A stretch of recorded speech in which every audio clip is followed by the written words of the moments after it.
Gremita all'inverosimile di gente, tutto il Veneto e non solo Castelfranco hanno voluto dare l'addio oggi a Giorgio Lago, grande giornalista e interprete dei cambiamenti di questa terra. Ecco come lo vogliamo ricordare anche noi.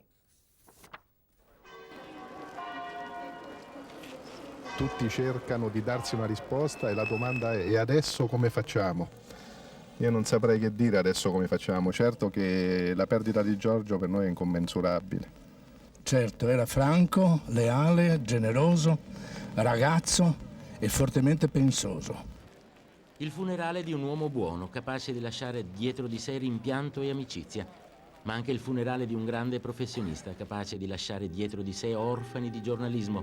Pensava con la sua testa, era capace di grandi miracoli. Non eravamo sicuramente tutti dei geni, però ci sentivamo dei geni con lui. In tempi in cui si grida tutto, forse è un personaggio completamente diverso. Fa bene pensare che sia esistito Giorgio. Trattava con i potenti, ma ascoltava gli umili. Cantava il nord-est impetuoso, ma rimpiangeva i riti di una campagna maestra di vita. Era un uomo importante, Giorgio Lago, ma amava ascoltare le parole dei contadini che gli raccontavano le radici della sua Castelfranco, del suo Veneto, terre di pulsioni e tensioni che lui sapeva condensare nella forma politica più adatta.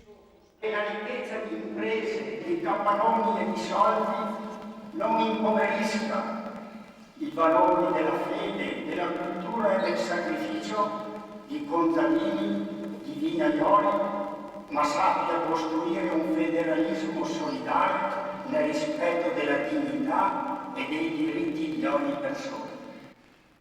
Era anche un buon marito e padre, Giorgio Lago, rammaricato del troppo tempo dedicato alla professione, privando la famiglia della sua presenza, anche se lui sapeva che Emina, la sua dolce e forte compagna, riusciva a saldare e conservare il suo rapporto con i figli Paolo e Francesco, e i suoi tre angeli, così li ha definiti nella sua omelia Don Lino Cusinato, lo hanno accompagnato negli ultimi duri anni della malattia che non perdona, neanche un uomo giusto e buono. Adesso